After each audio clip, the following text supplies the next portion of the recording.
Passport জালিয়াতিতে আরও গ্রেফতার মনোজ গুপ্ত। গাইঘাটা থেকে গ্রেফতার মনোজ গুপ্ত। জাল পাসপোর্ট চক্রের মাস্টার মাইন্ড মনোজের বিরুদ্ধে নথি জালের অভিযোগ উঠেছে। নথি জালের চক্র নিয়ন্ত্রণ করত এই মনোজ গুপ্ত। মোটা টাকার বিনিময়ে নথি জাল করত মনোজ। ধৃতকে আলিপুর আদালতে পেশ করা হবে। দুদিন আগে চাঁদপাড়ায় বাড়ি ভাড়া নেয় এই মনোজ গুপ্ত।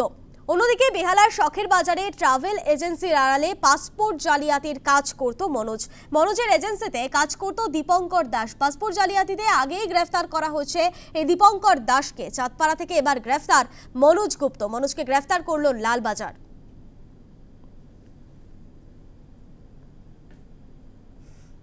পাসপোর্ট জালিয়াতি কাণ্ডে ধৃত অন্যতম মাস্টার মাইন্ড মনোজ গুপ্তর একের পর এক কীর্তি ফাঁস হচ্ছে।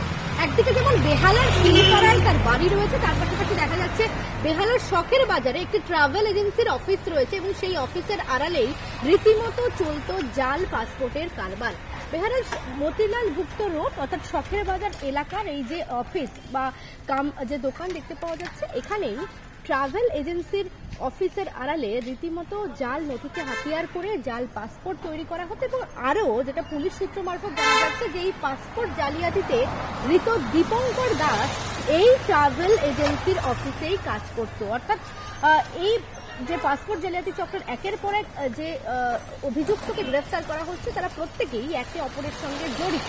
এবং এই যে রেস্টুরেন্ট কাম তার পিছনে দেখা যাচ্ছে সেই ট্রাভেল এজেন্সির অফিস, সেই অফিসেই মূলত এই জাল পাসপোর্টগুলি তৈরি করা হতো। একাধিক ভুয়ো নথিকে হাতিয়ার করে সেই পাসপোর্ট তৈরি হতো এবং তিন বছর ধরে এখানে এভাবেই এই জাল পাসপোর্টের কারবার চলছে বলে এলাকার যারা বাসিন্দারা রয়েছেন তারা জানাচ্ছেন। সব মিলিয়ে মনোজ গুপ্ত একেবারে নিপুণভাবে এই জাল পাসপোর্টের চক্র সে তৈরি করেছিল এবং এতটাই সুনিপুণভাবে পাসপোর্ট তৈরি করা হতো যে সেটা দেখে কোনোভাবে বোঝার উপায় নেই যে যেগুলো জাল নথির ভিত্তিতে তৈরি করা হচ্ছে। এবং সেক্ষেত্রে এই একাধিক যে রেস্টুরেন্ট বা যে ট্রাভেল এজেন্সির অফিসের খোঁজ পাওয়া যাচ্ছে সেইখানেও পুলিশ আধিকারিকরা তারা সেখানে হানা দিয়েছেন, সেখানেও তল্লাশি অভিযান চালানো হয় এবং সেখান থেকেও একাধিক গুরুত্বপূর্ণ নথি ইতিমধ্যেই বাজেয়াপ্ত করা হয়েছে। তাই তাপস ঘোষের সঙ্গে বর্ণিত মিত্র অফিস সংলগ্ন এলাকার বাসিন্দারা কি বলছেন শোনাবো।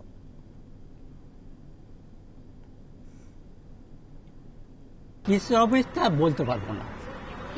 কি কাজ হতো কি হতো ও বাড়ির ভেতরে কি হচ্ছে না হচ্ছে আমরা এপার থেকে ওপারে যাই না, ওই পর্যন্ত। ও মাঝে সাঝে আসতো, দেখলাম তো দেখালো আমাকে। মোটা করে হচ্ছে না, প্রত্যেকদিন আসতো, মাঝে সাঝে আসতো।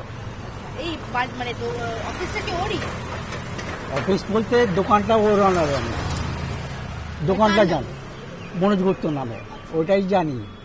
আর কি হয় না হয়, কি অফিসে কি হচ্ছে না হচ্ছে আমরা কি করে বলবো বলুন তো?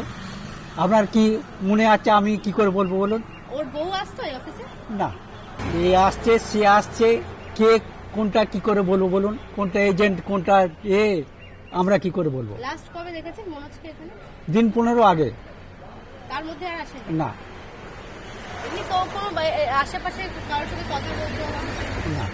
গাড়ি নিয়ে আসতো, নামতো, লেবারদের সঙ্গে কথা বলতো, চলে যেত।